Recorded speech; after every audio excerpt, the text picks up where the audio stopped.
E aí, jovem do Brasil, vamos de podcast? Está no ar mais um Multitalk, o podcast mais intercultural de todas as redes. Eu sou o Andrei e eu tô falando diretamente de Berlim. Se você não nos conhece, eu vou te explicar rapidinho. A gente tem esse espaço aqui para falar em especial sobre outras culturas e sobre a vida no exterior, sempre tendo o Brasil como eixo principal das nossas conversas. E eu sempre estou muito bem acompanhado e por uma galera de altíssimo nível. A gente aprende bastante, aprende muito, recebe informações preciosas e a gente sempre tem uma perspectiva de quem conhece bem o assunto. E o papo rola com aquela vibe marota que só a gente sabe fazer.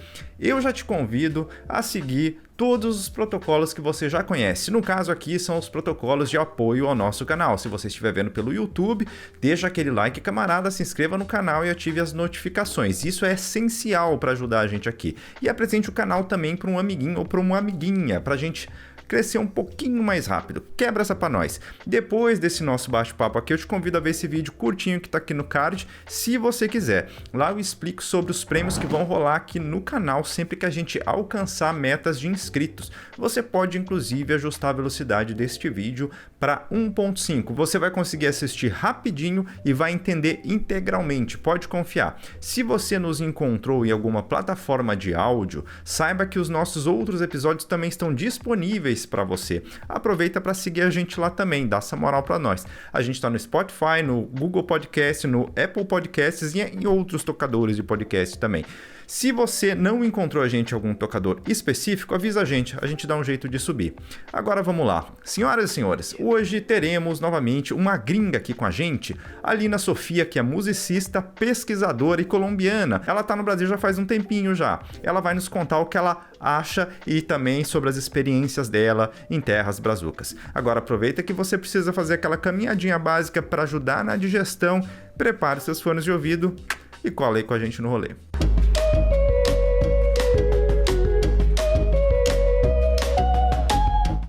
Lina, antes de qualquer coisa, gostaria de te dar as boas-vindas aqui no canal, te agradecer por você aceitar conversar com a gente, contar um pouquinho sobre a sua experiência, e agora eu peço o seguinte, para quem ainda não te conhece, conta um pouquinho pra gente aí, quem é você no rolê.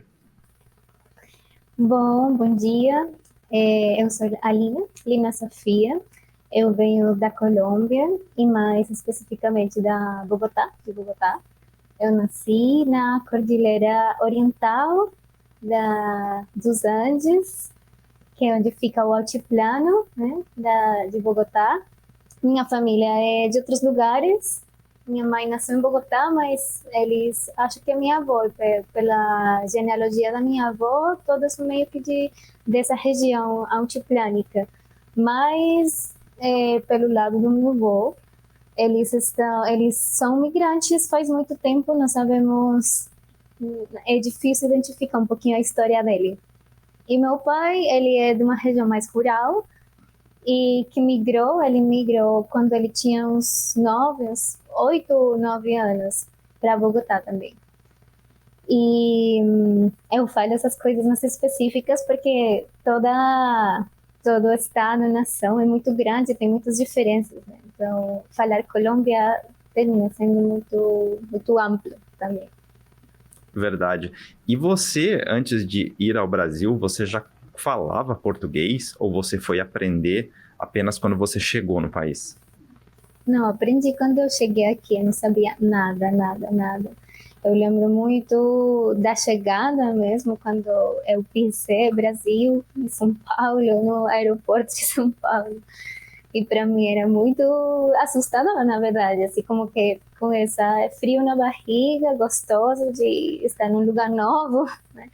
Mas ao mesmo tempo não consegui achar que o espanhol e o português é muito parecido, uma faca de dois gumes, como vocês falam. Uhum. Porque não é tão parecido, assim, tem muita parecida, a gente tem conexões com o latim, né, somos línguas latinas, mas tem muitas diferenças também.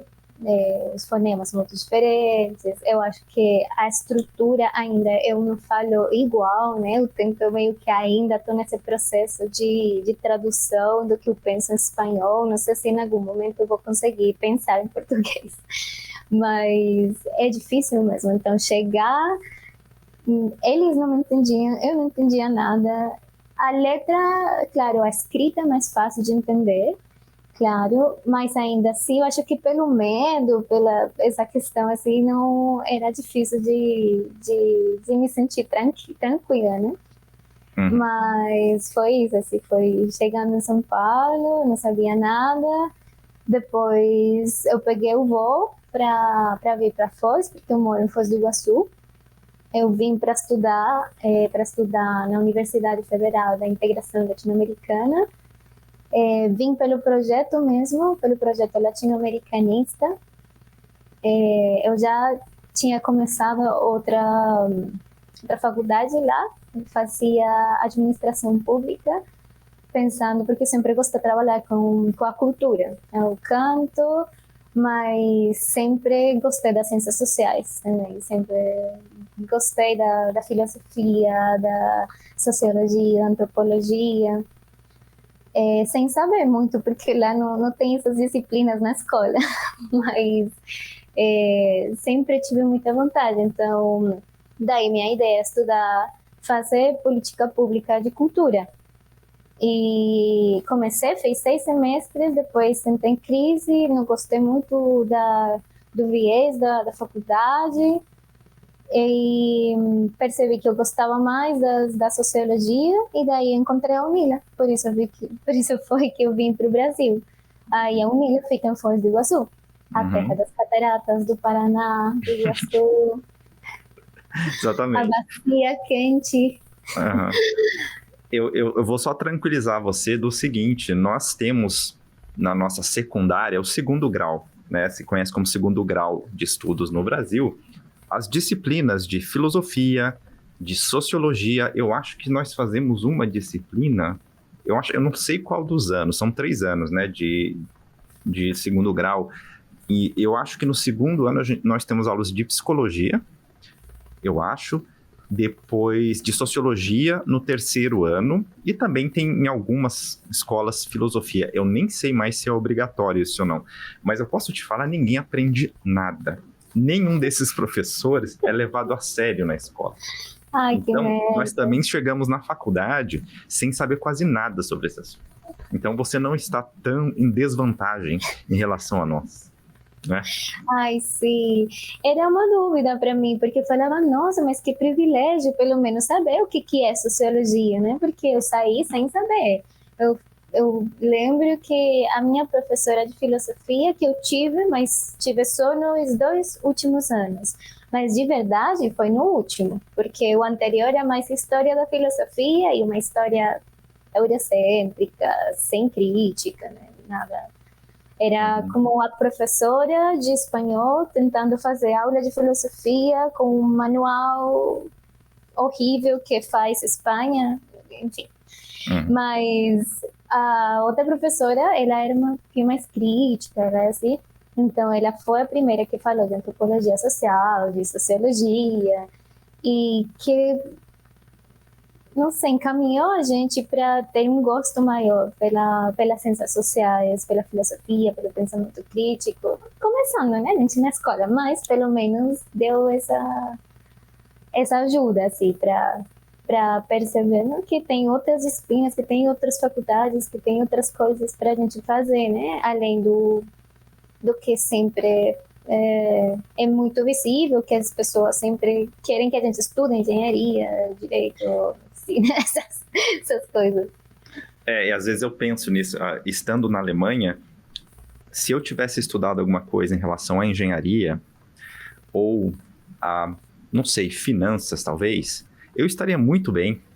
Eu não estaria assim passando. Eu não estou passando necessidade, não estou falando isso, mas a gente aqui, para sobreviver, vindo também das sociais, é complicado. Não é fácil você arrumar um trabalho, porque até para os alemães a concorrência é muito alta, porque são muito poucos postos de trabalho nessa área. Então, Sim, e a competição deles aqui é top, né? Tem gente muito boa que publica desde que tinha não sei quanto, sei lá, 12 anos de idade, o pessoal já está publicando as coisas, não sei, estou fazendo uma piada, claro. Mas a concorrência é muito grande e eu digo que a recompensa não é tão boa, porque as vagas também que se encontra para trabalhar aqui nessas áreas elas são sempre com contratos, sempre eu não vou dizer, mas eu coloco aí 95%, sempre com um contrato de trabalho provisório. Depois de 3 anos, a maioria dos investigadores, pesquisadores, eles têm que começar a procurar trabalho de novo, porque não tem mais trabalho. Quer dizer, você já não ganha muito em comparação com engenheiros, em comparação com pessoal que trabalha com informática, não tem como comparar com as finanças, não dá para comparar, né, com o salário desses caras. Não se ganha mal, óbvio, né, mas não é como desses caras. E aí, cada ano, cada 3 anos, você tem que mudar de cidade, praticamente. Você tem que ir e ficar procurando, e nem sempre você encontra, né? Onde eu trabalho hoje, tem gente muito bem qualificada, alemães, muito bem qualificados, mas são das sociais. Então, quer dizer, das ciências humanas, no geral. Mas estão trabalhando no mesmo lugar que eu, que sou um estrangeiro, sabe? E, enfim, esse tipo de coisa, infelizmente, acontece também em países como a Alemanha. Com todos. Claro, a estabilidade das ciências sociais humanas no âmbito laboral, assim, eu agora que já me formei, já tenho mais, sou consciente disso. Antes era um pouquinho mais idealista, na verdade, né? Agora eu sou um pouquinho mais consciente, mas consigo compreender por quê. É um modelo dominante, um modelo econômico dominante. Não é uma coisa casual de serem engenheiros, economistas ou pessoas que estudam algumas coisas mais técnicas. Eu lembro que no momento de escolher um pouco a minha carreira ou a faculdade, tinha um tio que falava, mano, faz alguma coisa técnica, porque isso que dá dinheiro agora, depois você tem toda a vida para se perguntar pela vida mesmo, porque eu gosto das ciências sociais, porque eu sempre, como que, não sei, procurei ter sentido na minha vida. Sim, e às vezes a gente nasce, as nossas gerações, não sei se falar pelo mundo, né? Porque é uma coisa global, a questão do neoliberalismo e a globalização, mas especialmente para as colônias, a gente nasce sem um chão de sentido na vida. É como que você tem que fazer as coisas para sobreviver mesmo. Nem se pergunte, não se pergunte pela sua genealogia, pela sua história, pelo seu corpo mesmo, tipo, será que você tem sentido a sua existência nessa questão mais existencialista, né? E não tem muito essa, em nenhuma, né? As famílias, minha família tem uma família humilde, então era trampando o tempo inteiro, nem muito tempo, não tinha muito uma como se chama?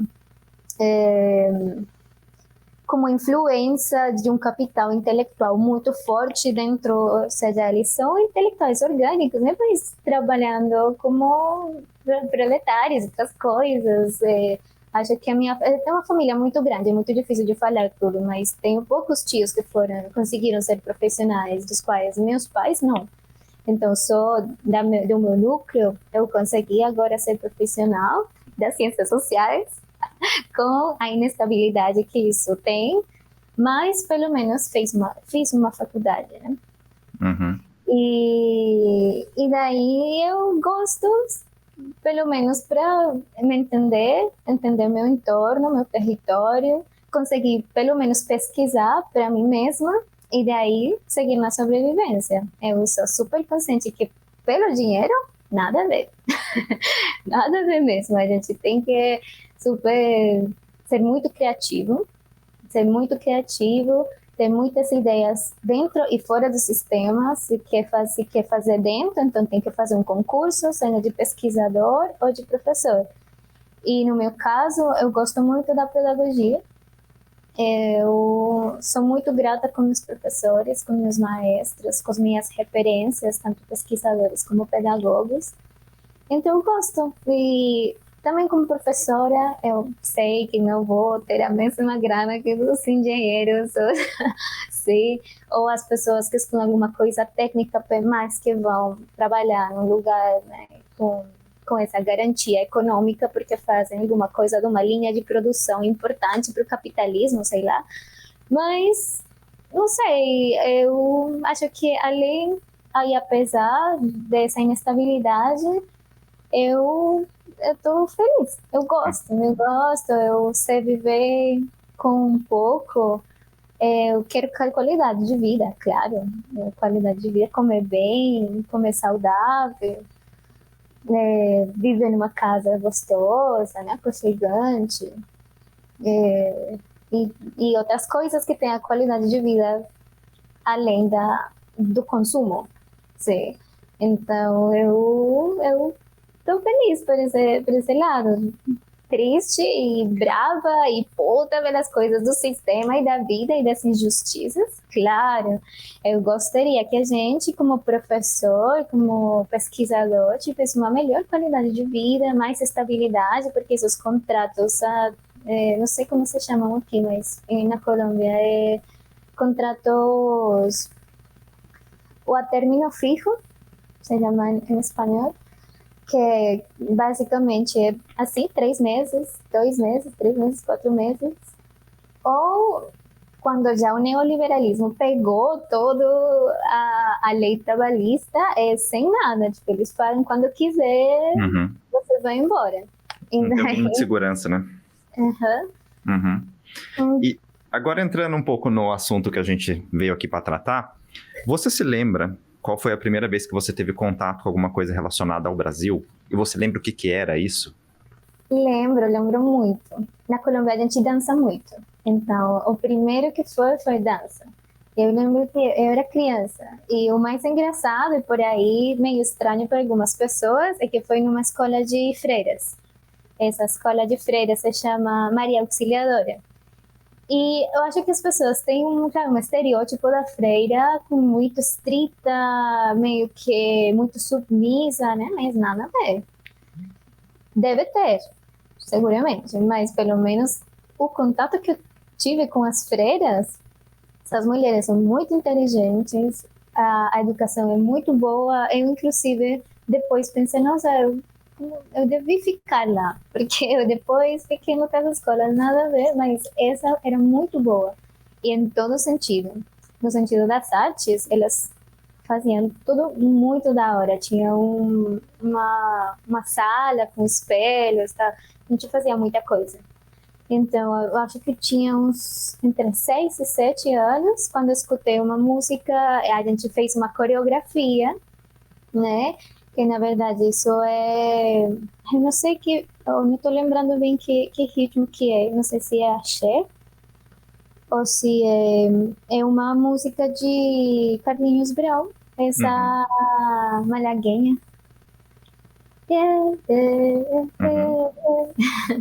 Não sei se é uma axé, você sabe o que é? Olha, eu acho... Isso eu colocaria ele como um dos precursores do axé. E ele foi uma das primeiras pessoas lá no Nordeste que enviesou por este lado e que se popularizou no Brasil. Só que o que veio depois, quando o axé já era popular, aí virou um negócio meio enlatado. Eu acho que você entende o que eu tô falando. Virou um negócio meio para vender, que não tinha mais uma qualidade. Indústria, né? Como o tchan. Como é o tchan? Esse é um ótimo exemplo. Porque até ali, por exemplo, o axé que se conhecia era um axé com uma certa qualidade, com uma certa raiz mesmo cultural, interessante. E eu acho que o Carlinhos Brau é um dos maiores ícones desse axé pré-El Chan. Porque o El Eu Chan amo ele. Eu nem sabia, né? Porque esse foi o primeiro contato sem saber. Eu agora, né, pensando, acho que a professora... Não, a gente era muito pequena. Eu acho que ela explicou, mas eu era tão criancinha que nem entendi bem. Eu estava feliz dançando ali. Então, a gente dançou, fez uma coreografia. Depois, eu sempre falo com meu companheiro que a gente... Agora que o contato de Brasil e Colômbia está mais forte. Mas antes, quando... Eu cheguei aqui em 2014. Aí ainda o contato estava meio assim, com algumas músicas, né? Mas era muito distante ainda, Brasil para Colômbia. Era bastante distante.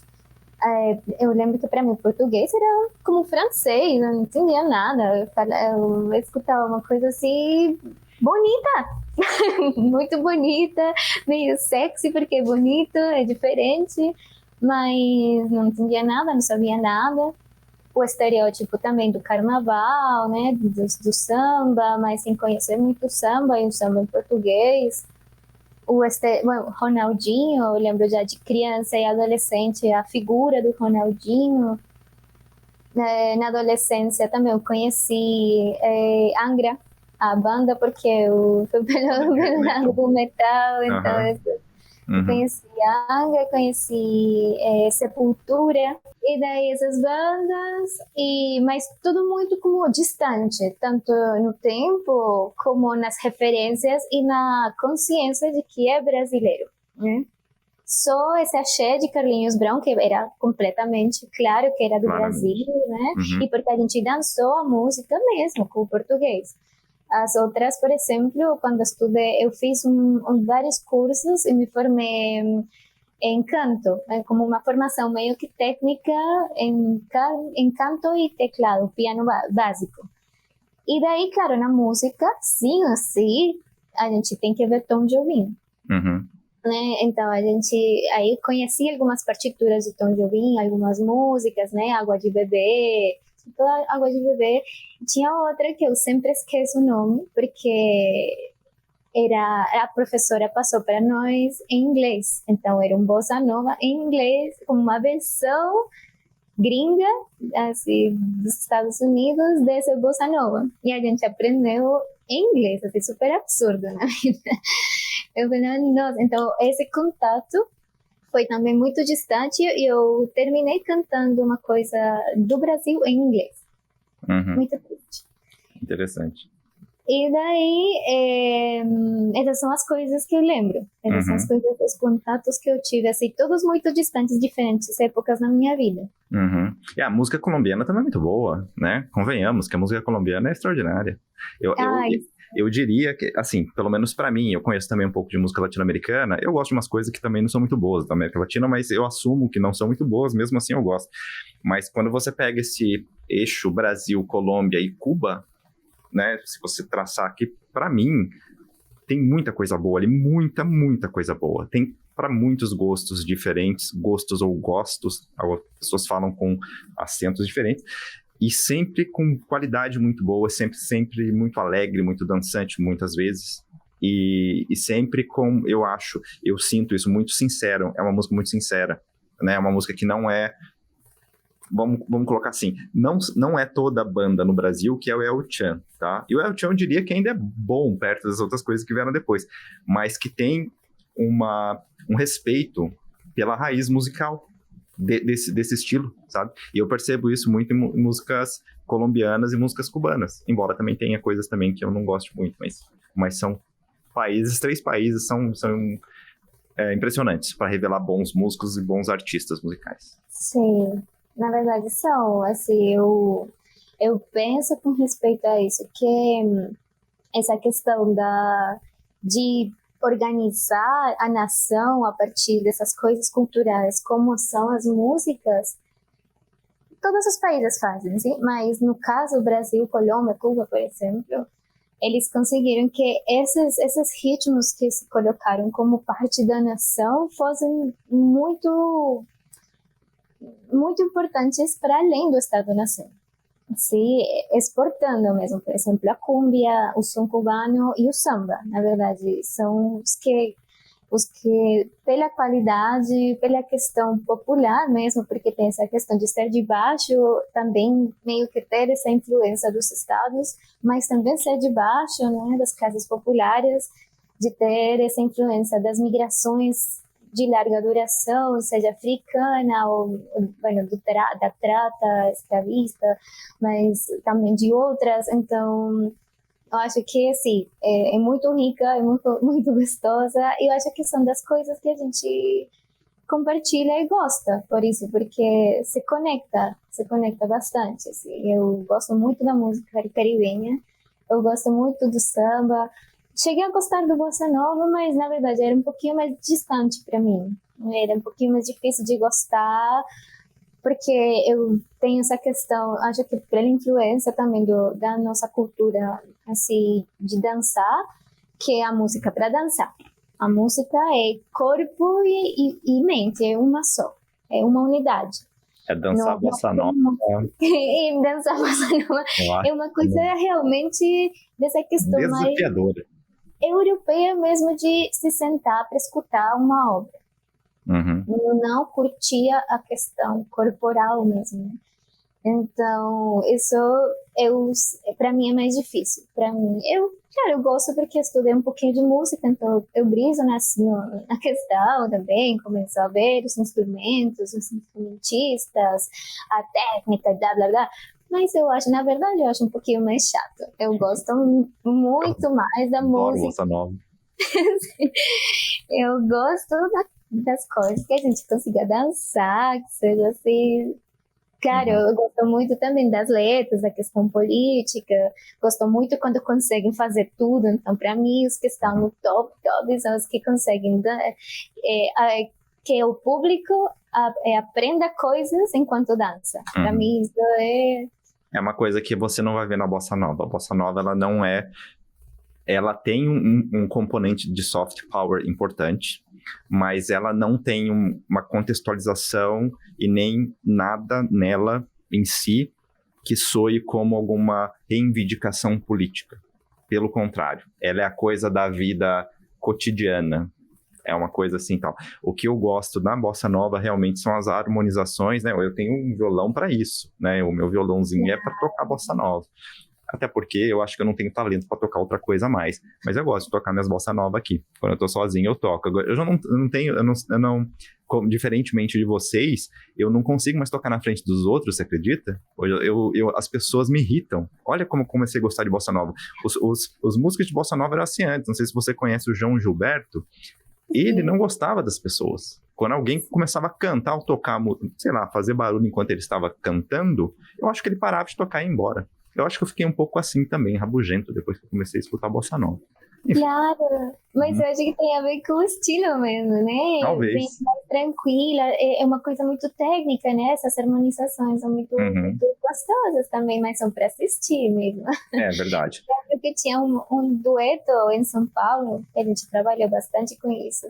E a gente ficava bravo também pela mesma questão de as pessoas fazerem barulho enquanto a gente estava tentando fazer um montão de harmonização, um monte de coisas ali que com barulho não se escuta. Então, na verdade, não dá com essa música mesmo.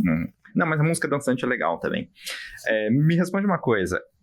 Como os brasileiros recebem os estrangeiros, na sua opinião? Realmente somos um povo receptivo, somos um povo que gosta de receber a galera, que realmente entende, que abraça, ou é difícil? Sim, para mim é importante sempre deixar claro que eu conheço o sul do Brasil. Sim, e que por isso é difícil falar pelo brasileiro no geral, porque o Brasil é muito grande, não é uma coisa nova para vocês, mas para a gente que não é um pouquinho distante, quando chega e entende as dimensões do Brasil, é um colosso. É muito grande. Então, eu só cheguei até Salvador e só fiquei uma semana e meia por muito. Então, você conhece muito mais do que eu, então, da cidade. Eu fui para Salvador uma vez obrigado, porque eu fui a trabalho. Eu não consegui aproveitar nada da cidade. Para não dizer que eu não aproveitei nada da cidade, de uma sexta para um sábado, a gente saiu de noite para comer em algum lugar lá, porque de resto a gente estava num congresso da empresa. Você é uma privilegiada. Esses dos privilégios de ser da universidade, de estudar, ser estudante, de ser estudante de universidade federal. Assim que o Brasil, por favor, protejam sua educação pública de qualidade, gratuita, deveria ser mais abrangente, deveria ser menos desigual, claro, sim, mas ainda vocês têm. Então, eu sei porque eu venho de um país que a educação já é praticamente totalmente privada. Tem faculdades públicas, mas nas públicas a gente paga, né? Paga menos que numa privada. claro, mas além de fazer um monte de provas para conseguir entrar na faculdade pública, você tem que pagar. Então, na verdade, que para mim, eu sou completamente consciente, eu sei por quê, em quais governos, eu estou inteirada da questão, porque eu sei por que eu tenho esse privilégio. E graças a esse privilégio, eu consegui conhecer muito, conheci coisas da Argentina, porque tudo foi para congressos. Eu, para Salvador, fui para apresentar um trabalho que eu fiz sobre a migração, inclusive. Então, sobre a migração em São Paulo e sobre como as migrações por trabalho, as migrações de outros países que nesse discurso seriam menos desenvolvidos que o Brasil e chama força de trabalho de outros lugares, especialmente São Paulo, chama muitos migrantes para trabalhar. E daí eu fui apresentar isso em Salvador.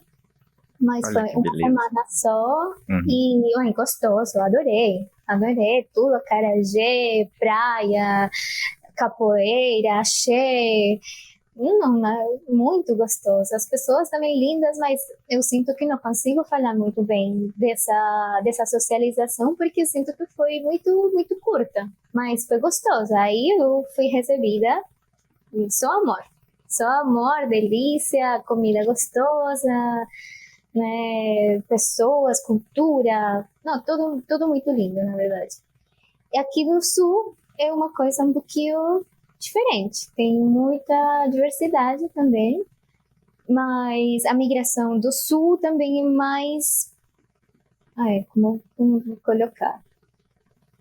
É mais embranquecida, eu acho que por ser mais embranquecida é um pouco mais racista e xenófoba também. Sim, então, a migração depende da cor, depende da classe. E isso eu não falo só por falar as retaílas da academia. Eu falo porque eu, na Colômbia, na verdade, eu nem me identificava assim. Eu sei que minha linhagem também é indígena, assim. Mas, na verdade, a gente, entre a alienação e outras coisas, eu me concebia meio branca. Para mim, era uma discussão meio que eu não entendia também muito bem. Aqui era só pisar o solo do Sul para que eu fosse identificada como indígena.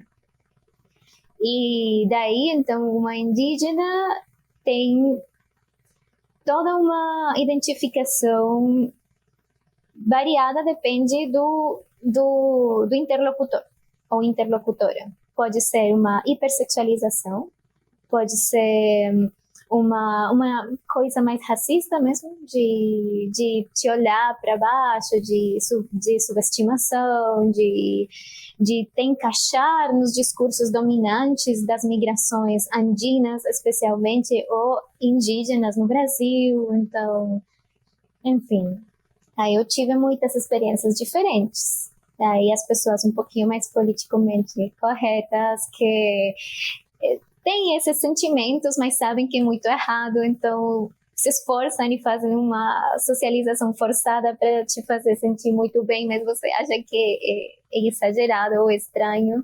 Tem as pessoas que, são um amor também, amor, eu recebi tanto pela faculdade como em outras, porque eu viajei muito de carona, eu viajei muito para as casas dos meus companheiros, gostoso de estudar numa faculdade de integração latino-americana, porque a gente consegue casa num monte de lugares.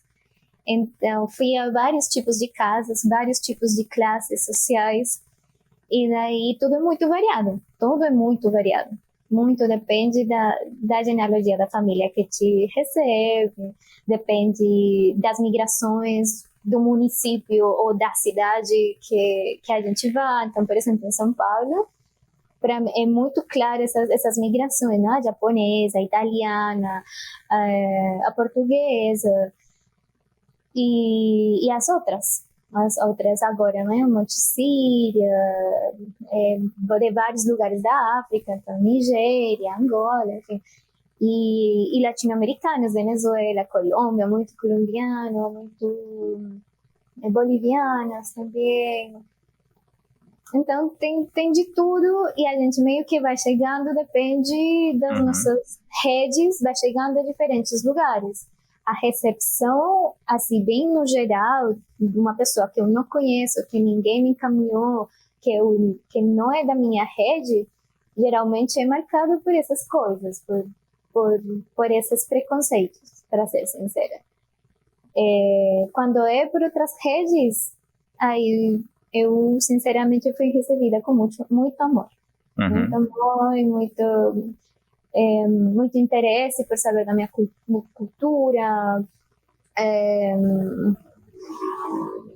com vontade de fazer coisas em comum, com vontade de aprender espanhol, mas eram poucos. Eu achava que ia ser um pouquinho mais, né? Que as pessoas, como, nossa, sim, ou que pelo menos tinham mais contato com o espanhol, mais interesse com o espanhol, mas não é tão assim, pelo menos aqui no Sul, não é tão assim. O brasileiro, muitos deles acham que sabem falar espanhol. Eu não sei se você já... Não é?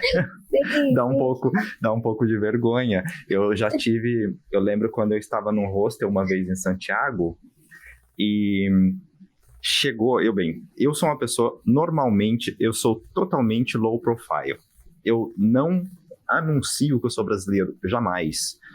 Eu fico sempre na minha. Não que eu queira me esconder, mas muitas vezes eu quero me esconder mesmo. Eu só não consigo disfarçar quando eu tô com a minha camisa do Corinthians, né? Muitas vezes eu saio com a minha jaqueta do Corinthians, o pessoal vai ver, vai olhar, brasileiro vai reconhecer. E aí chegaram dois rapazes que não tinham a mínima ideia de espanhol. E eles começaram a conversar com a recepcionista do hostel. E a menina, quando percebia o que eles estavam tentando falar, ela não conseguia entender muito bem, ela começava a falar em inglês. Eu acho que para tentar com que eles falassem inglês com ela, porque o espanhol deles não estava sendo possível de entender o que eles queriam. Eu só sei que eles demoraram ali uns 10 minutos para resolver uma coisa que talvez fosse resolvida em 2. Quando passou ali, na hora que o pessoal saiu, foi para a sala comum onde eu estava sentado, o rapaz veio me perguntar alguma coisa, tentando falar aquele portunhol dele, e eu falei, não, comigo você pode falar em português. Aí ele percebeu que eu sou brasileiro, que eu era brasileiro, e falou, cara, você não percebeu que a gente não estava conseguindo conversar com a moça ali? Eu falei, não, para mim vocês estavam se saindo muito bem, porque assim, eu sinceramente, a não ser que seja uma coisa de último, extrema mesmo, eu não tento falar no idioma que eu não conheço, sinceramente. Eu vou tentar me comunicar de formas, sei lá, múltiplas. Mas o pessoal, os dois estavam tão confiantes de que eles estavam conseguindo falar o espanhol deles ali, que eu falei, deixa eles se divertirem. Mas ele ficou um pouco ofendido comigo. Eu acho que se eu tivesse levantado naquele momento, ele teria cuspido no meu café. Ainda bem que eu tomei meu café antes. E aí, porque realmente ele estava muito ofendido comigo. Sim, claro, é um tema sensível, né? A questão da língua, a gente como migrantes, já que a gente está falando de migração, a questão da língua e da violência linguística é uma coisa importante para pensar, porque, por exemplo, para mim aprender o português tem sido difícil, na verdade, assim. Mas você fala português muito bem. Sim. Ai, obrigada. Isso ajuda um pouquinho assim a seguir com a aprendizagem, porque é difícil. Eu sinto que todo o meu sotaque também ainda é porque eu não peguei muito bem a questão das vogais abertas, fechadas com fluidez. Tem alguns fonemas, mas ainda falta. Ainda falta coisas de estrutura. Tem um monte de dialetos, tem um monte de coisas, né? Eu como sempre convivi cá, eu gosto muito da aprendizagem experiencial. Então, eu me permeio, eu gosto muito dos sotaques, eu gosto muito de alguns específicos com a R mais apagada, não sei o que, esse que pode ser de Minas, de Salvador. Eu gosto muito de Maranhão, eu tive uma amiga de Maranhão que estuda aqui também, lindo o sotaque dela, mas eu vivi em São Paulo, agora convivo com um paulista, então como que, claro, esse sotaque foi o que terminou meio que permeando a minha aprendizagem, porque com o que eu mais convivo, então eu aproveito. Entendi. Fala uma coisa para nós aqui, em que aspecto, então, você diria, sua opinião, 100%, que brasileiros e colombianos são parecidos, ou não existe nada parecido? Ah, eu sinto que sim, tem muitas, muitas coisas parecidas. E nas questões da alimentação, por exemplo, eu acho parecido porque a gente também come muitos grãos, comemos muito feijão. E algumas vezes é outro feijão, mas é feijão. E então é a cultura de comer arroz e feijão. A gente não come todos os dias feijão, como vocês. Isso é um pouquinho diferente. Mas a questão dessa organização e de comer, por exemplo, mandioca, essas coisas assim, é parecida essa questão assim mais alimentícia. Obviamente tem muitas coisas diferentes, os pratos típicos específicos são diferentes, mas assim eu consigo como ver e perceber coisas parecidas, pelo menos nos produtos mesmo, assim, eu acho que pelas migrações mais antigas da colonização, assim, das intercâmbios entre populações indígenas, já a gente compartilhava, né, milho, mandioca, enfim, então essas coisas ainda eu sinto parecidas. É, eu sinto que outra coisa, assim. Ai, as coisas, acho que são mais regionais mesmo da América Latina, entre a indústria cultural, o consumo da indústria cultural yankee aí dos Uhum. Estados Unidos também é meio que parecido, então depende das gerações, aí como que você vai percebendo algumas similitudes, várias. Eu lembro que algumas, por exemplo, pessoas mais como de uns 50, 60, eles consumiam alguns boleros, seja em português ou em espanhol. Mas então tem essa relação também com o bolero. Então isso faz que algumas coisas sejam parecido tanto na socialização como no próprio gosto musical. É, daí outras gerações, né, permeadas por Hollywood, os filmes, a música, inglês, o inglês mesmo, né, de tentar aprender inglês desde a escola, assim, a gente não faz, na verdade, nem nenhuma, nem brasileiros, nem hispano-américa, mas é, é uma coisa bem presente, então o consumo de bandas, essas coisas, o rock, né, essas coisas aí, como que, claro, a gente compartilha. Inclusive, as pessoas, primeiros brasileiros com quem a gente falou bastante foi de Uhum. rock, de metal, essas coisas, né? Em inglês. Que outras coisas, assim, eu acho bem parecido. É difícil, porque como a gente tem uma língua diferente, por mais que seja, de novo, que está permeada pelo latim, tem muitas coisas da socialização diferente. Então, eu ia te perguntar também, em que aspecto nós somos diferentes? é diferente a questão, claro, como a língua é diferente, como a socialização eu acho como mais fria, mas eu acho que porque eu não consigo compreender profundamente a língua portuguesa e a língua brasileira, porque nem é um português de Portugal, né? É um português brasileiro com influência do Guarani, do Tupi, de línguas africanas, enfim. Então, quando eu cheguei, eu sentia que como que era muito frio, né? A gente usa muito tu e como diminutivos. E eu achava que o você era como um usted. Uma- E eu achava como Mais formal, uma né? coisa assim, mais formal. Uhum. E outras coisas da socialização que eu achava como muito, assim, como mais distante. Depois que eu comecei a compreender um pouquinho melhor, hoje eu acho que eu sinto um pouquinho mais o carinho na língua portuguesa, na língua brasileira, mas ainda é difícil, é diferente. É diferente a forma de fazer carinho, a forma de expressar a proximidade, né? É diferente, eu sinto bem diferente. Além do estereótipo do brasileiro amoroso, e porque para mim é só estereótipo mesmo, porque isso fala em todos os lugares. A gente viaja e os bolivianos falam mesmo, o colombiano acha que também todos são super abertos e amorosos. Então, eu acho que isso, desses estereótipos nada a ver, que fazem às vezes um ranking, alguém inventou e nada a ver. Tudo muda, depende do lugar, do sim, do gueto que a gente conheça, enfim. Então, O alemão, se você perguntar para ele, né, se ele é uma pessoa, se eles são receptivos, de forma nenhuma. Ele vai não, assumir. Não, assim, o alemão em si, ele, como eu posso dizer, ele sabe que ele é muito respeitoso, eu diria isso aí, ele é muito respeitoso, mas ele não se sente no dever de facilitar as coisas, de forma nenhuma. Então é o seguinte, você chegou aqui no país, você tem que se adaptar ao jeito que eles têm aqui, você tem que aprender o idioma, eventualmente pessoas mais jovens ou de nível universitário, elas vão tentar se comunicar com você em inglês, pelo menos, né? Vão tentar estabelecer algum nível de comunicação, mas se você for para uma cidade um pouco mais afastada, a cidade que eu morava, por exemplo, antes de voltar para Berlim, você não consegue se comunicar com ninguém ali, pessoal. Se você não souber falar alemão, esquece.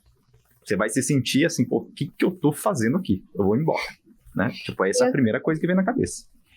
e bom, essa deve ser uma experiência que falta para mim, ir para Né? Europas É. e ver como é que é, porque aqui na América Latina eu acho também bem que tem de tudo também, como tem tanta migração, tem pessoas muito frias, tem pessoas que não te ajudam em nada, que também, sei lá, não importa nada, você faz o contrário, assim, você vem aqui tirar o meu emprego, essas questões, assim, então tem de tudo.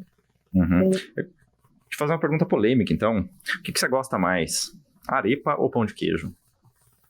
Ai, sem dúvida, arepa, né? Agora E você tenta me convencer o porquê que a arepa é melhor. eu acho que é difícil de convencer, porque essas coisas são uma questão muito nostálgica, né? O sabor, o gosto, tem muito a ver com as nossas memórias. Então, não tem como, assim mesmo. Eu não sei como vocês e o meu companheiro, por exemplo, gosta tanto de pão de queijo para mim, então Uma delícia. Extraordinário. Maior invenção do Brasil, o pão de queijo. é gostoso. Tem em outros lugares coisas parecidas também, mas não é das minhas preferidas. Eu gosto muito do milho. Eu gosto. E daí, por isso eu coloquei a questão da memória, porque eu gosto muito do sabor do milho, a textura do milho de verdade, né? Porque uma coisa triste e diferente no Brasil é que tem o milho transgênico. Verdade. E um milho com um sabor diferente, né? Esse monocultivo faz que ele seja muito triste para nós, para ser sincera. É uma coisa muito triste. Então, eu adoro quando eu volto ou quando eu vou nas regiões andinas que ainda tem o cuidado do milho nativo, do milho sem veneno e sem essa padronização estranha, porque estranho ver esse milho tão padronizado assim, enfim. Então, essas coisas com esse milho são uma delícia. Tem mais sabor, né? Isso é verdade. Eu acho que poucas pessoas talvez saibam identificar isso quando você come um milho ou algum produto feito de milho, quando realmente é um milho orgânico, um milho talvez muitas vezes de pequenas plantações, né? Eu acho que poucas pessoas conseguem identificar essa diferença, mas é verdade mesmo. A coloração já é diferente. Os tipos, que é como a batata, né? Tem muitos tipos de milho. Então, que tem o milho roxo, que aqui tem também. Chegou umas sementes para mim da Bahia mesmo, que era o milho roxo. Mas ainda ser um milho mais como para moer, para fazer outras coisas, não era para comer assim, fresquinho, uma delícia. Essas coisas feitas de milho você também gosta? Tipo pamonha, curau, você já provou isso? Gosto, mas com a mesma sensação, né? De, se fosse um milho de verdade seria muito melhor, né? Entendi. Mas eu gosto. Eu gosto. Tá. E por que o café colombiano, você sabe disso, o café colombiano, ele é mundialmente conhecido, é o melhor café do mundo. Para um brasileiro é difícil admitir isso. Mas eu admito que o café colombiano realmente, ele, para mim, pelo menos, ele é mais saboroso que o café brasileiro. Por que você diria isso? Que é, assim, reconhecido dessa forma? Para mim, o café brasileiro é muito gostoso também. Eu não tenho essa questão, assim, nacionalista, no que intentam, assim, fazer, não, o melhor café. Eu acho que aqui se produz um bom café. A diferença que eu percebo no gosto e em outras questões geográficas, é que na Colômbia se produz um café, também muitos variados, porque tem muitos pisos térmicos, mas eles conseguem alguns cafés muito mais aromáticos e frutais, com menos acidez, ou uma acidez menor. Por quê? Porque a gente está acima do Equador, portanto a gente não tem estações, a gente tem um monte de biomas, porque tem 3 cordilheiras dos Andes, então tem muita montanha, e sem mudança climática tão brusca como é ter estações. Então, portanto, a produção consegue ser um pouquinho mais padronizada na qualidade, né? Consegue fazer essas experimentações em diferentes momentos, porque o tempo muda pelos ventos que vêm, seja do Atlântico, do Pacífico, do Sul. Se às vezes por chuvas, mas não tem essa questão da estação. Portanto, eles fazem diferentes tipos de experimentação com outras coisas, que plantar, igual que os vinhedos, que às vezes eles plantam perto de algumas espécies, de algumas frutas. Então, o café termina com um sabor, claro, gostoso, muito gostoso. Eu aceito também, é muito gostoso o café. Inclusive, agora eu vou te mostrar, não sei se eu tenho perto, pode ser depois, mas é um café que uma amiga trouxe para mim, que estão fazendo os projetos produtivos do processo de paz com as Farc.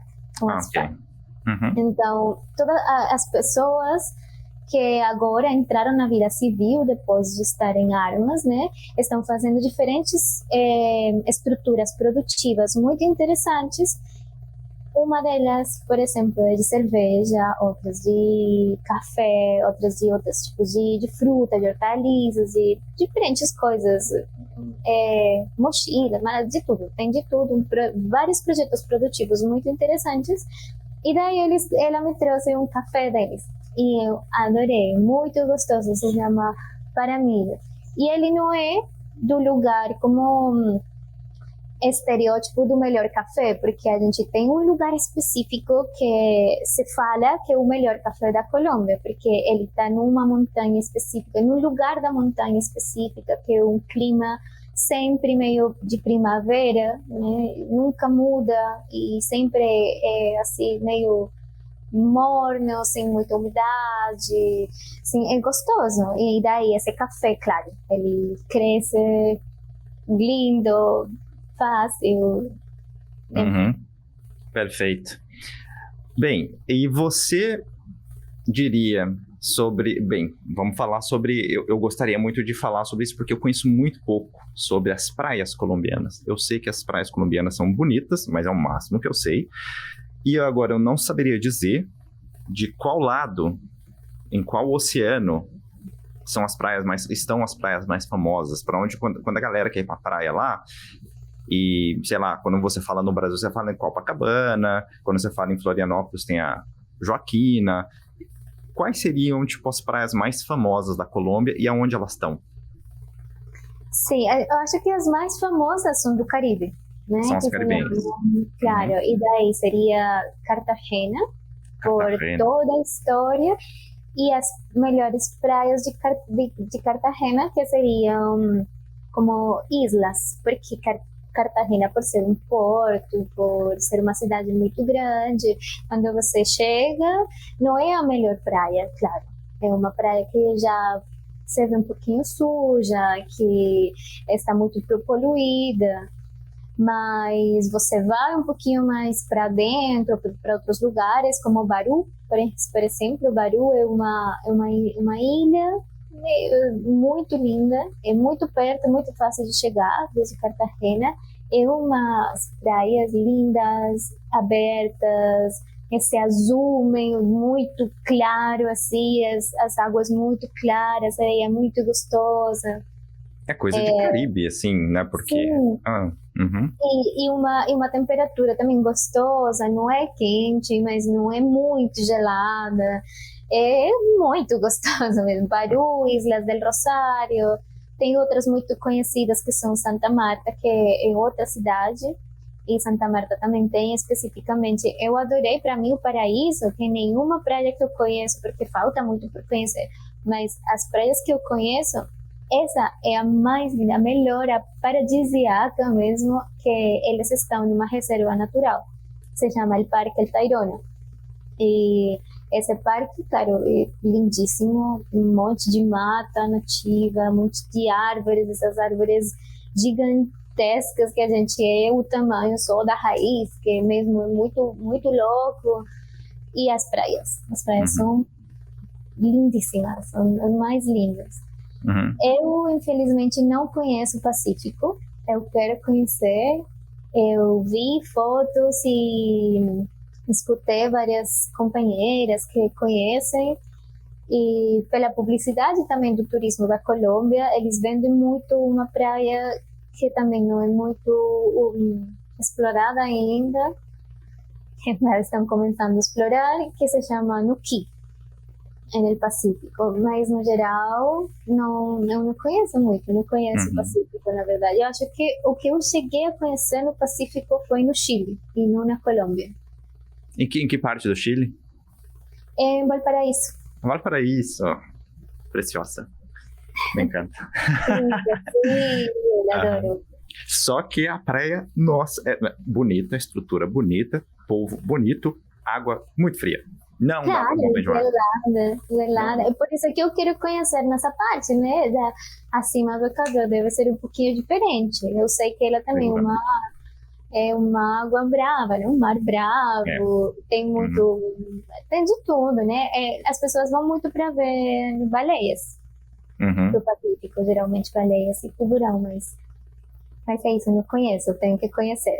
Daí eu conheço o Caribe, adoro, quero conhecer mais o Caribe, que é para Cuba, as praias de Venezuela, as praias do México, mesmo cair daí, mas E falando nisso, né, de conhecer, eu ia te perguntar, por exemplo, numa eventual viagem minha à Colômbia, eu nunca estive na Colômbia, mas uma eventual viagem minha à Colômbia, e eu tenho 3 dias ali para passar no país, e eu poderia me deslocar facilmente de um lugar para outro.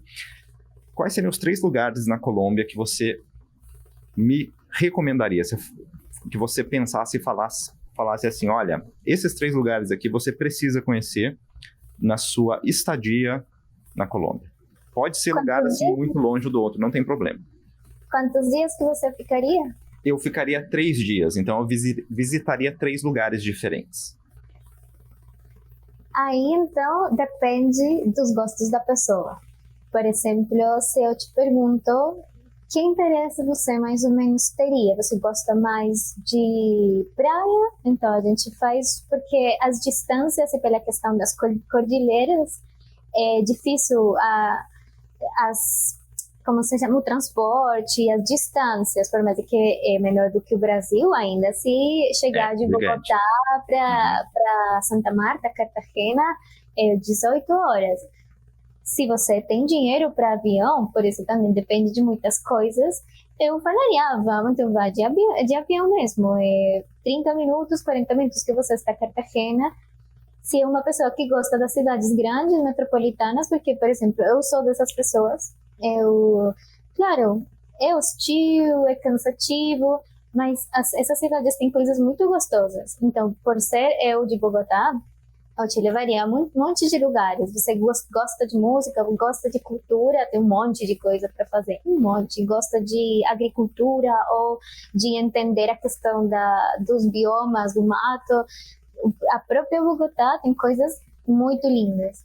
Tem a questão dos páramos, que, por exemplo, da região do meu pai, que é uma região mais rural, ali tem muitos páramos. Não sei se você conhece, sabe o que é um páramo? Não, eu não sei. Você vai Páramo, ter que né? explicar para mim e para a nossa audiência, eventual audiência.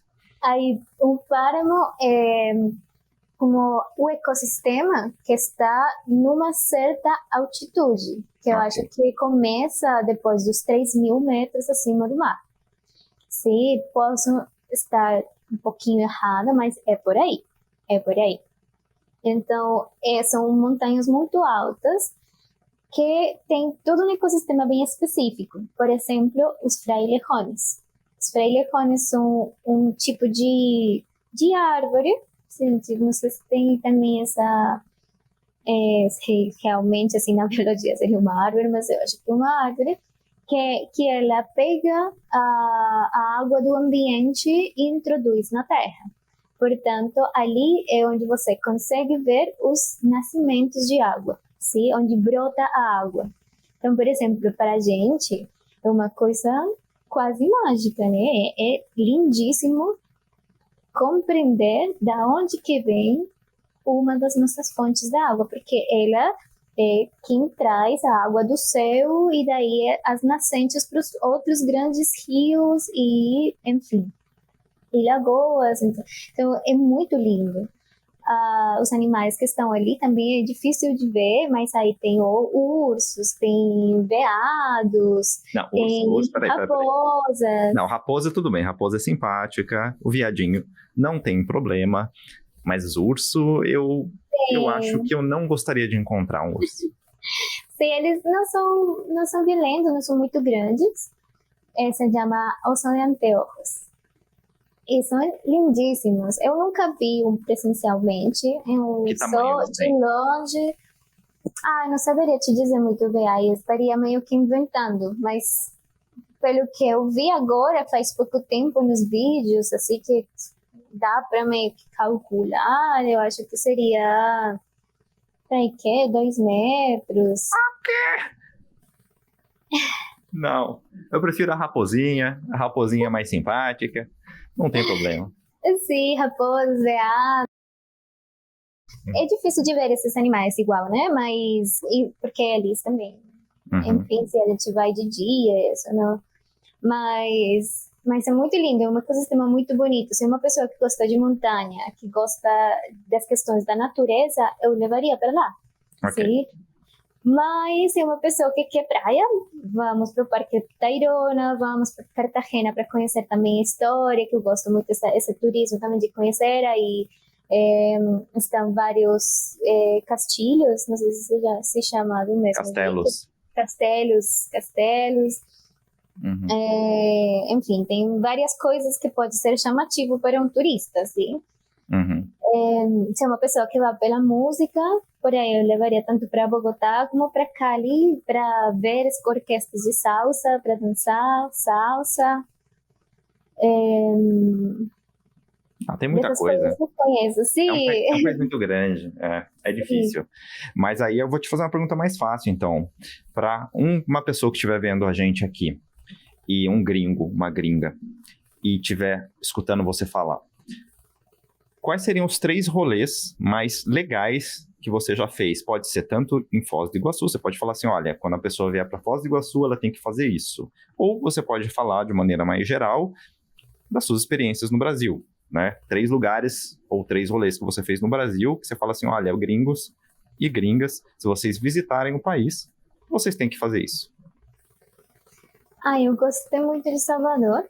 Eu acho que seria um lugar, se eu sempre ir, eu tenho muita vontade de ir para outros lugares, mas dos que eu conheci, Salvador, para mim, por tudo, por cultura, por comida, por praias, por várias coisas, eu recomendo. Pelas universidades, eu conheci a UFBA, não gostei muito. Eu conheci faz pouco tempo Floripa, e por mais que seja uma coisa super curtida, que todo mundo vai, um monte de argentino, enfim, todas essas coisas que falam. Nenhum lugar é perfeito, né? Exatamente. Tem suas coisas. Amigas argentinas, eu adoro vocês, tá? É uma piada. Sim, completamente. Eu adoro a Argentina. Eu adoro a Argentina, mas os brasileiros, eles falam que tem um monte de argentino aqui na Floripa, enfim. Então, por que é mesmo? Tem toda uma comunidade argentina em Florianópolis. Eu achei que, claro, é uma cidade muito grande. Eu não achava que era assim de grande, então eu fiquei surpresa. Tem alguns problemas de mobilidade, mas eu não peguei. Eu peguei choveu, né? Eu não consegui curtir bem as praias de Floripa, mas pela questão da mobilidade eu não tive problema. Só que as pessoas de lá falam que sempre tem um monte de carro, que fica aí na rua, no carro, até 2, 3 horas, enfim, né, que pode ser um problema. Mas, além disso, eu gostei muito das pessoas, gostei muito do lugar, gosto muito tanto do litoral norte do Brasil, assim, perdão, do São Paulo norte, não sei se se fala assim, das praias do litoral norte. E Florianópolis, eu gostei muito dessa junção entre montanha e praia.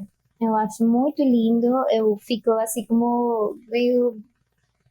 Não é surpresa, é como essa sensação de, nossa, que gostoso ter essas duas coisas, ter essa visão dessa montanha gostosa, cheia de mato, bem verde, né? E o mar.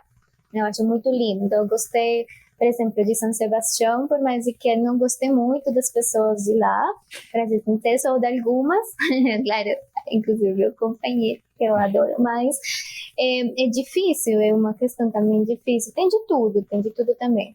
Mas, no geral, eu achei um pouquinho difícil. Mas as praias lindas, da Ilha Bela também eu achei muito lindo, por mais que as pessoas também eu senti bem distantes, meio muito se achando, não sei se é percepção minha errada, aí cada pessoa verá assim, como que foi, né? Uhum. Tudo muda, depende de quem que é a pessoa, mas a praia como tal eu gostei. Os rolês como tal, São Paulo. São Paulo, eu Uhum. gosto muito dos rolês, a virada cultural, as rodas de samba, as rodas de chorinho. É... Então você recomendaria mais que um gringo fosse visitar São Paulo do que Foz do Iguaçu? Ai, sim, pelos meus Uhum. gostos, porque Não, Foz do perfeito. Iguaçu eu gosto muito de várias coisas. Gosto muito da relação que agora tem a universidade com a cidade e as coisas que oferece pela universidade. Eu gosto muito das cataratas, gosto muito, muito lindo. Eu gosto muito do Paraná. E eu gosto mais que Foz do Iguaçu, a Tríplice Fronteira. Então, Uhum. aí eu sim recomendaria conhecer um gringo a Tríplice Fronteira, pelo que significa a Tríplice Fronteira. Então, ir para os três, conhecer além de Ciudad del Este ou Cidade de Leste, conhecer um pouquinho mais Paraguai também, porque o Paraguai tem coisas muito, muito bacanas e tem muito preconceito com o Paraguai, então acho que é hora de tirar esse preconceito e conhecer, na real. Aí gostoso você fazer as coisas de Porto Iguaçu, vinho, né, azeitona, enfim, empadas. E as cataratas de lá falam que é muito linda, eu não conheço ainda. As cataratas daqui são muito lindas, a Parque das Aves. Eu acho que sim, Foz. Eu recomendaria Foz. Eu só dependeria, porque os meus círculos e os interesses do meu círculo, além do natural, assim, eles procuram muito a questão cultural. E como a oferta cultural, a oferta assim, de uma cultura mais não sei se falar underground, Uhum. pode ser mesmo isso, assim, de circo, bandas, propostas sociais, essa questão entre cultura e proposta social, né? E aqui está começando. Eu estou gostando do que está fazendo, tá agora. Para ir não começando, tem muitas coisas resistindo faz muito tempo, mas agora você vê um pouquinho mais. É Uhum. difícil que um gringo conheça essas coisas. A isso eu me refiro, a isso eu quero chegar. Que é difícil, não como São Paulo. Você chega e é só procurar um pouquinho e você já vai ver toda a diversidade, uma proposta cultural, social, política muito interessante, muito Uhum. gostosa de assistir. Aqui ainda eu sinto que falta investimento, falta apoio, Uhum. mas é gostoso também. E agora a pergunta mais importante dessa entrevista. Você está feliz? Sim, a felicidade é uma questão também para falar um monte de merda. Você percebe que eu gosto de falar, né? Falo, falo. Quando me dá a Adoro. oportunidade, Aham. eu começo a falar mesmo. E, claro, a questão da felicidade tem sido meio que difícil para mim nessas últimas épocas, tanto por entender também meio que a pressão por ser feliz e uma pressão falsa por essa felicidade, né? E a partir do consumo, essas coisas horríveis, eu acho que não me sinto muito identificada, né? E como foi um momento difícil, meio que passei, não passei muito bem, mas agora estou me sentindo melhor nesse sentido de começar a gostar de novo, assim, do dia a dia, de ver oportunidades, porque o melhor, assim, eu me sinto assim, me sinto um pouquinho feliz de compartilhar, da diversidade, de estar viva e conseguir aprender muito, gosto muito das pessoas que realmente se abrem para a diferença, que realmente se abrem para aprender e não para falhar as verdades, porque eu gosto de também interpelar minhas verdades e gosto que as pessoas interpelem suas verdades para conseguir realmente fazer coisas em conjunto ou se conhecer mesmo, porque às vezes não tem que ter um projeto, pelo menos se abrir realmente para conhecer essas coisas. Eu curto demais, então essas coisas me fazem feliz. E isso também, fiz várias coisas apesar das coisas horríveis que aconteceram na pandemia e antes da pandemia, enfim, eu consegui fazer coisas muito, muito gostosas. Eu conheci também acampamentos do MST que estão aqui perto, que inclusive se uma pessoa, por exemplo, aí unindo com a pergunta anterior, que gostaria de conhecer resistências sociais nesta região, eu recomendaria. É um lugar de resistência muito bacana, que a gente aprende demais, e eu trabalhei com adolescentes e com crianças. E só o amor também, então isso também deixou cheio meu corpo de alegria e de vontade por seguir na luta e seguir com felicidade também, com outros, com outras, fazendo redes, fazendo coisas bacanas e tentando na vida, né, com nossos ideais e nossos princípios também, fazendo coisas bacanas. Então isso, como que agora tô feliz, né? Mas meio difícil o panorama mundial e do meu país, essas coisas, né? Mas sim, consigo sentir. Perfeito. Lina, muito obrigado por você ter dispensado um pouquinho do seu tempo para falar comigo, para participar do projeto. Eu adorei nosso bate-papo. Apesar dos problemas técnicos que tivemos aqui, foi muito legal. Obrigado mesmo. Muito obrigada a você também. Eu gostei muito das perguntas, gostei do nosso papo, da nossa conversa, gostei bastante.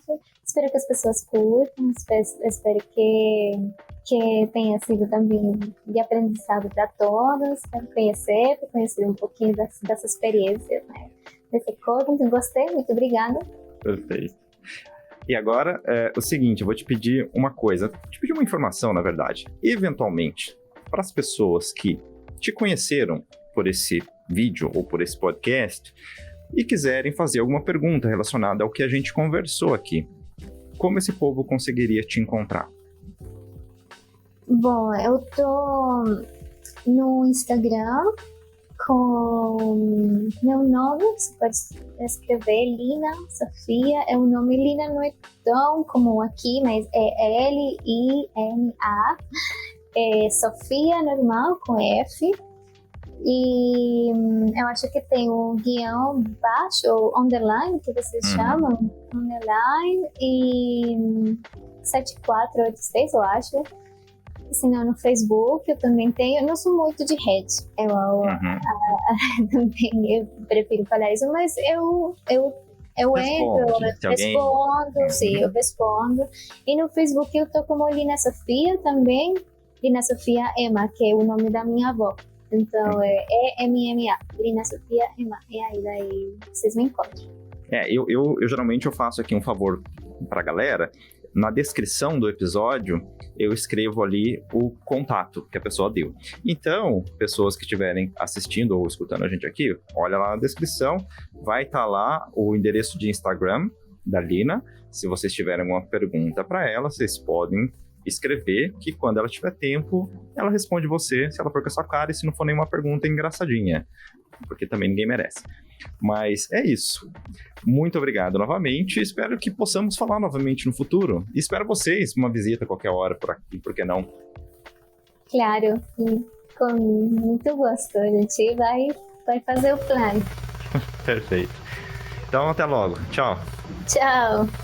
Muito obrigado por sua audiência e por sua paciência. Lembrando que este ou outros episódios estão disponíveis tanto em nosso canal do YouTube quanto nas plataformas de áudio. Se você estiver vendo pelo YouTube, aproveita para deixar aquele like, camarada, se inscrever no canal, ativar as notificações, você já sabe de tudo isso. E se você estiver escutando em alguma plataforma de áudio, se inscreva lá também para ajudar a gente. E já vai seguindo a gente também no Instagram, porque é um dos requisitos para que você possa concorrer aos prêmios que a gente vai sortear aqui sempre que a gente alcançar metas de inscritos. E caso você queira saber, também há outras maneiras de apoiar o nosso projeto. A primeira delas é adquirindo produtos e serviços dos nossos parceiros através dos links que estão aí na descrição ou enviando qualquer quantia para nós. A nossa chave Pix também está na descrição. E uma última coisa, brazucas que moram fora ou gringos que conhecem a cultura brasileira e também que gostam do Brasil. Eu quero falar com você aqui neste espaço. Me manda uma DM pelo Instagram. Quem sabe não rola qualquer dia da gente bater um papo, não é?